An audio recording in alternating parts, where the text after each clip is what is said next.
Okay guys, welcome back to another Foxtecc video in which we focus on the actual topic without going off track and explaining some different things. So let me get straight to the point. Should you put your iPhone in rice? And the official answer is no, you should not do it. And let me tell you why the case is so. Well, if you have probably noticed that your iPhone is wet or anything, you might have looked it up on Google or seek the official Apple guidance.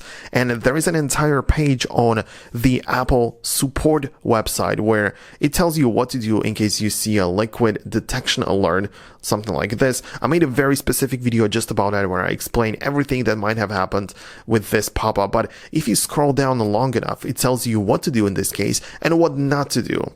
And one of the points which it literally avoids or tells you not to do is don't put your iPhone in a bag of rice. Doing so could allow small particles of rice to damage your iPhone. So this is the Apple's official advice.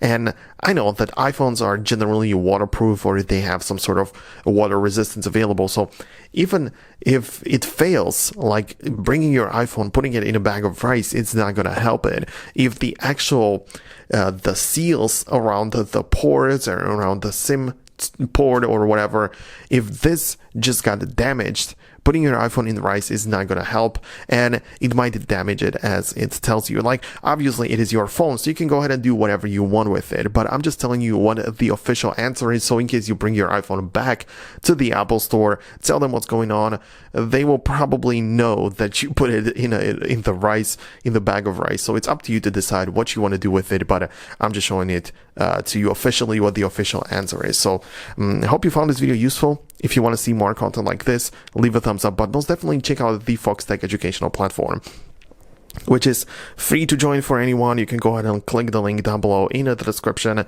and there you can just browse some courses which are for free, and yeah, just also like meet other people as well if you want to. So that's about it. Thanks a lot for watching. We'll catch you guys in the next video.